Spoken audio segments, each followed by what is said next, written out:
You know what a real U.S. president would do? Say that C-130s are on their way to Niger today with the water and the medicine and the food our troops need, that they will have a full fighter pilot escort there. And if the Nigerian government or any other third world thug tries to even turn on their air defense systems, we should show those leaders and those thugs what the target package looks like on their houses and their family members, because it should not be Americans that are suffering because President Biden and Blinken are so embarrassed that their strategy in Africa failed that they're willing to let Americans' conditions deteriorate.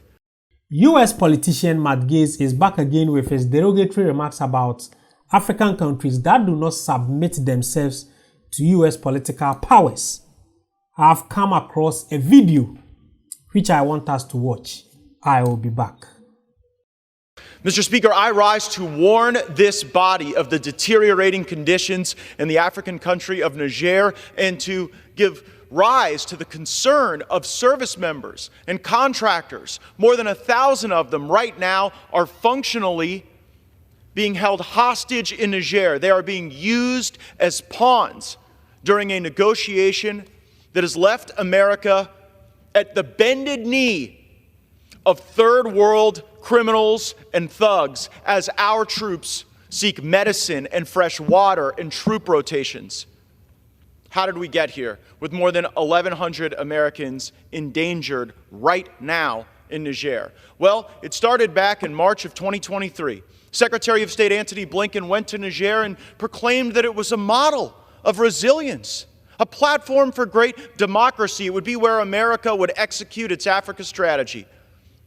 1 year later, almost to the day, there was a coup in Niger. And guess who overthrew the government that we said was the great model of resilience? People we trained. We trained the coup leaders to go throw out the democratically elected government of Niger. And I know this will surprise you, but after that occurs, they say they want our bases that U.S. taxpayers have poured more than $1 billion into gone. They want our service members gone. And so I came to this floor after hearing from some of my constituents who are stationed in Niger. And after the overthrow of the government, there weren't resupply flights. They said, Congressman, we are going to be out of medicine in May if we don't get this sorted out. 3 days after I filed part 1 of the report that I am supplementing today, the Biden administration announced that we will be leaving Niger. A welcome sign, I'm sure, but the leaving didn't actually happen. We have people who are now more than 200 days into a 180-day rotation, and while the negotiation regarding retrograde and withdrawal are ongoing, the government in Niger is using the well-being and health of our service members as leverage to get what they want out of our government. Our troops aren't getting medicine for malaria, for cholesterol, for their blood pressure, chronic conditions. And I've received the letters from the wives, from the fathers of the people who are in Niger now, and they say, we know that our family members are being extorted by the local governments when they try to leave, hundreds of dollars to even bring a bag through the airport. We know that Russians are behind the wire. You know what a real U.S. president would do? Say that C-130s are on their way to Niger today with the water and the medicine and the food our troops need, that they will have a full fighter pilot escort there. And if the Nigerian government or any other third world thug tries to even turn on their air defense systems, we should show those leaders and those thugs what the target package looks like on their houses and their family members, because it should not be Americans that are suffering because President Biden and Blinken are so embarrassed that their strategy in Africa failed that they're willing to let Americans' conditions deteriorate. They're willing to let our military spouses and family members wonder what's going to happen to their loved ones with their blood pressure rising and no blood pressure medication, or concerned what will happen now that we're in May and there's not sufficient malaria medication. We should always keep our people's well-being at the forefront of our minds. And today we should be resupplying our troops in Niger, Africa, and we should dare these thugs and criminals to mess with us while we're doing that. This is a total embarrassment, but saving politicians and people like Biden and Blinken from embarrassment is not worth putting U.S. troops at risk. I will stay on this. I will stay on our government and the Nigerian government to ensure that our military members and their families are appropriately treated and their concerns are elevated to the highest levels of this House. Thank you, Mr. Speaker. I yield back. Today, I want to direct my message straight to my African brothers. It's about time we wake up.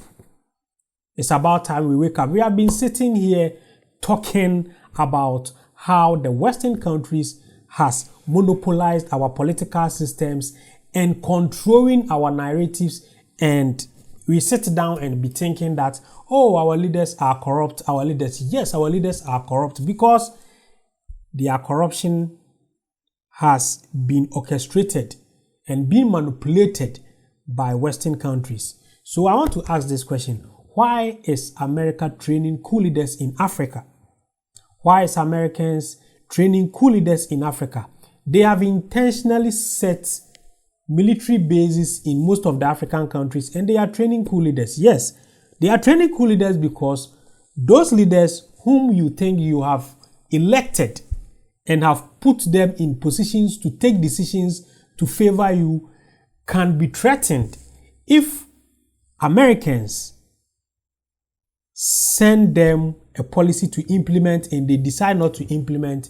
They can be threatened with these coup leaders to take them out. That is the systems we are practicing because Americans believes in democracy, so-called democracy.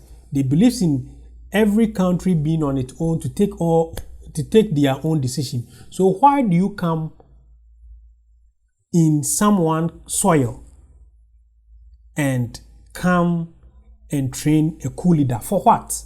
For what intentions? You heard it from the man himself that they have been training coup leaders, and at the moment, one of the coup leaders they train is the one who has taken over Niger, and he is not allowing them to do what they are supposed to do, and that is why Matt Gaetz wants the U.S. government to send military to Niger to do what? To open fire at them. The systems we are practicing is all a smoke screen. It's fake systems we are practicing here.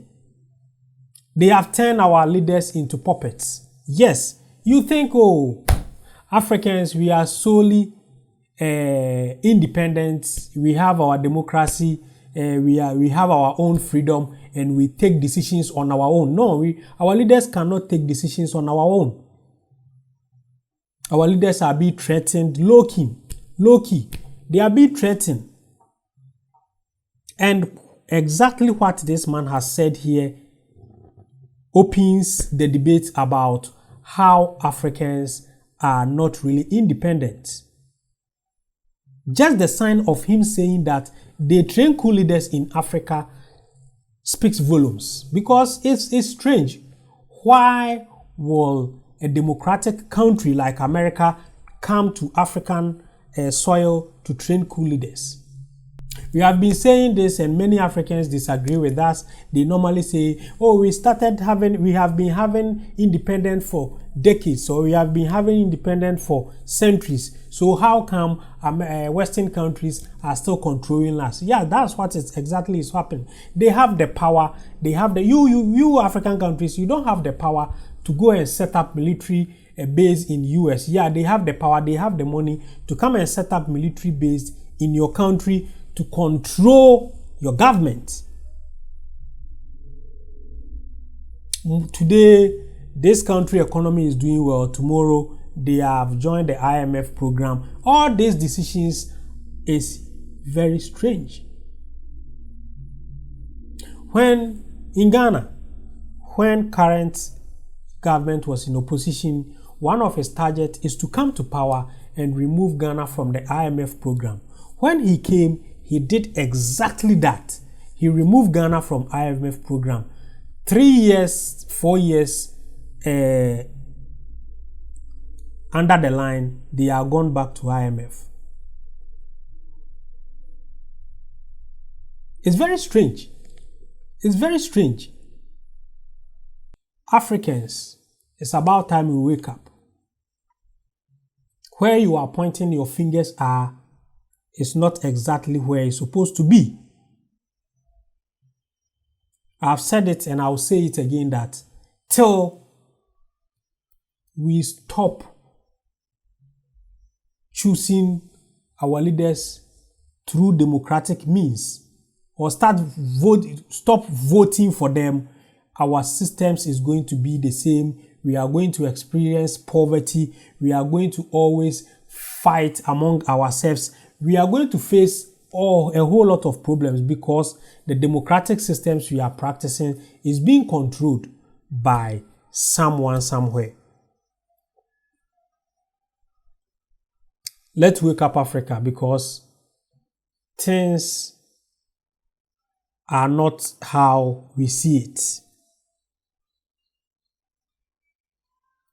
Everything we are seeing is just a smoke screen. The real owners of our lands are there. Those who we think they are the cause of the problems are just puppets that has been placed in tangible and important places just to take our attentions from the real owners of our land. It's about time we think twice, but it's about time we wake up and take decisions that will benefit our continent. Please, if you want to join my Telegram group, go to my description box, click on the Telegram link. It will take you to my platform. Join us for us to talk about the well-being of Africa and Africans in diaspora. If today is your first time coming to this channel, then turn on the notification button so that anytime I upload any great content, you will be notified. I'm always your guy, De-Graft Amoako. Thanks for watching.